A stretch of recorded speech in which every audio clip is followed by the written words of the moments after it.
Blindsee Trail, why the closure isn't one, and where the fix already exists. Published by Radical Life Studios and the MTB-Report. If the Blindsee Trail is on your Alps bucket list, you've probably seen the headlines, closed to bikes from 2027. Before you cross it off, or rush to tick it off this summer in a panic, listen this. MTB-Report. We went to the source, the mayor of Biberwier, and the real story is very different from the obituary doing the rounds. The Blindsee isn't dead, it's on probation. Here's what's actually going on, and why there's genuine reason for hope. First, the trail itself, for anyone who hasn't ridden it. The Blindsee sits in the Tiroler Zugspitz Arena, the cluster of villages, Lermoos, Ehrwald, Biberwier, tucked under the Zugspitze on the German-Austrian border, an easy hop from Garmisch, and well within reach for a long weekend from the UK Open. Since 2014 it runs roughly 5 miles, with around 2,300 feet of descent. A natural, hand-built single track that spits you out at the Blindsee. A turquoise lake, so clear it looks photoshopped. You ride up via the Bergbahnen Langes, lifts out of the Lermoos bike park, then drop out of the park and down to the water. It's a proper Alpine classic, and it's exactly the kind of trail people plan a trip around.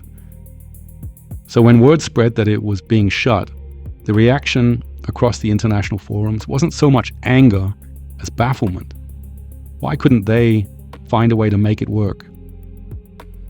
What looks like a shutdown is really an ultimatum, with a survival clause built in. If you're used to Scotland's right to roam, or to riding public land trails in the US, Austria works almost backwards. Here, cycling in the forest is forbidden by default. A trail only becomes legal when the landowner signs it over for biking, and that permission can be pulled. Walkers, by contrast, enjoy a legal right of access that no one can revoke. So whenever a shared trail gets tense, there is only ever one group that can be switched off: the bikers. That single legal asymmetry is the backdrop to everything that follows, and it's why even a beloved trail can feel so fragile. Tyrol has tried to bridge that gap since 1997 with its mountain bike model, and few regions run it as thoroughly as the Zugspitze Arena. The deal? Landowners open their paths for bikes by contract. A partner organization, a tourism board, or the municipality takes on the liability, and the regional government adds an insurance layer to cushion the risk. Whoever the contract makes responsible for upkeep becomes the legal path keeper, the central figure when it comes to maintenance and liability. The real flashpoint is a contract signed about 12 years ago, back when both hikers and bikers at the Blindsee were a fraction of today's numbers. From the municipality's point of view, that old paper loads too much risk onto the town, and above all, onto the local Commons Association that owns the land. A contract built for 2014 simply doesn't fit a trail that has since become one of the most ridden natural descents in the Alps. Honest take: when liability, maintenance duties and risk are lopsided, asking for a new contract isn't obstruction. It's reasonable. Report. The question is whether you cancel a bad contract to replace it with a better one, or cancel it and bury the trail in the process. One line in that contract explains why the trail's condition has quietly worsened for years. It says, in effect, that the path must be maintained so that it stays at difficulty grade S5. Sounds harmless, it's anything but. Quick primer if you don't live in grades: the single trail scala, STS, Europe's technical difficulty scale, runs from S0, smooth, no obstacles, to S5, the extreme end, boulder fields, loose rock, tight switchbacks, big drops. S5 is barely rideable even for very strong riders. Think double black and then some. Now turn that into a maintenance clause. MTB The less work you do, the rougher and more broken the trail gets. The more reliably it keeps its S5 rating. Maintain it well and you risk dropping below the grade the contract demands. The worse the trail is maintained, the more reliably it stays. Grade S5. A contract that rewards neglect. On a bike-only trail you might shrug, but the Blindsee shares its lower section with a popular lakeside walking loop, and a deliberately gnarly path is unpleasant and frankly unsafe for walkers. A clause meant to keep things clear now works against everyone sharing the trail. Nobody's villain here. It's a design flaw from another time. Here's the part the debate keeps missing. The regional government coordinates the bike model, but by its own statement, builds and maintains nothing. That falls to municipalities, tourism boards, and lift companies. And the money in the system is thin and aimed at the landowner, not the spade work. The government subsidizes compensation of roughly 20 to 30 euro cents per linear meter per year, which offsets the owner's burden but pays for no real trail care. The Blindsee makes this worse because it isn't a tidy in-park lap.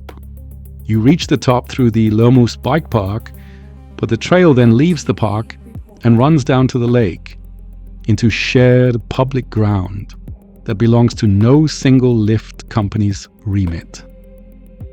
A trail like that needs a custodian who thinks beyond lift boundaries. A strong volunteer outfit, a club that takes on upkeep, visitor management, and conflict prevention, doesn't currently exist on the spot. That's the real gap. As it turns out, it's also the real opportunity. Now, the twist. The council resolution is not a final, closed in 2027. From everything we've seen, it cancels the old contract, but explicitly couples that with a stated commitment to keeping the trail, on condition that the Tiroler Zugspitz Arena works up an improvement project together with the council, covering the whole section down to the lake, and that a new, modern contract is drawn up. In plain terms, the broken old contract ends, but the door stays open. It's just tied to homework. What everyone reported as a closure is really an ultimatum with a built-in survival clause. The mayor himself says he doesn't expect it to actually come to a shutdown. That's a very different tune from "we've pulled the plug." Fairness in all directions.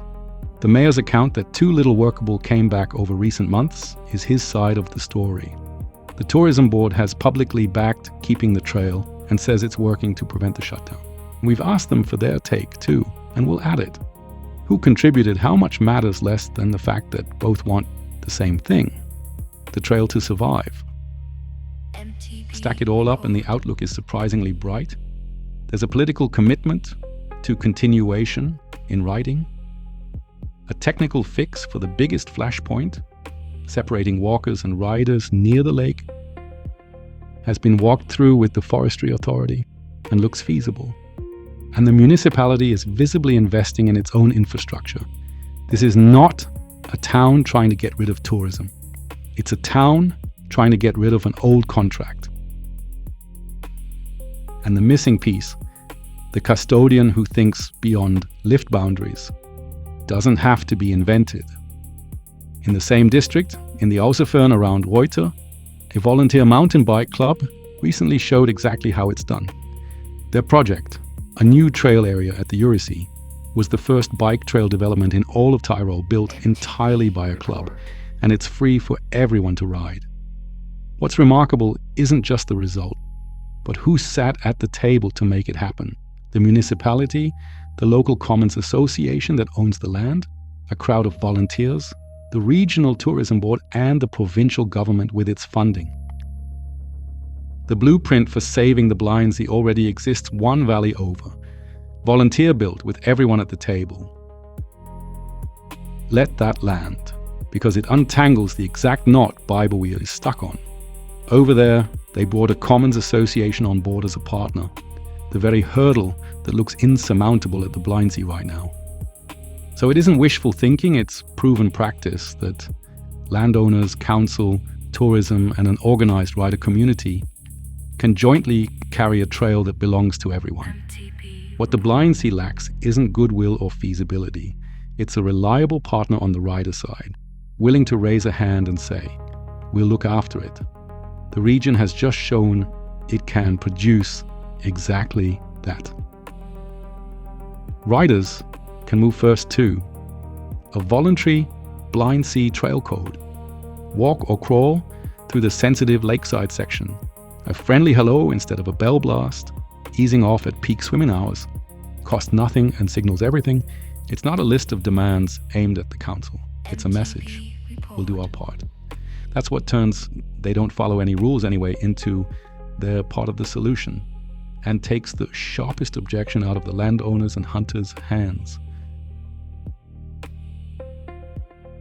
The Blindsee Trail is the best argument against its own closure, a descent that has pulled visitors to the region for over a decade, a summer flagship that, as is now clear, can be maintained, diffused, and rebuilt with the right custodial model, does not belong shut.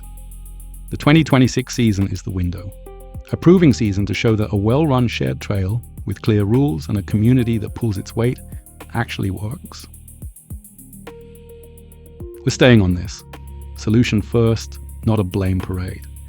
2 special episodes of our hashtag MTB Life podcast dig into the Tiroler Zugspitz Arena with the Blindsee front and center. Our goal isn't to put one side in the dock, and it's to make sure this story ends not with a closed trail, but with a model for how hikers and bikers share the mountain. That's a win for the region, for visitors, and for the sport. If you love the Blindsee, ride it with respect. Slow down where it's tight. Say hello when you meet someone on foot. Every considerate run this season is a small piece of evidence, and maybe the most persuasive argument there is that this trail deserves a future.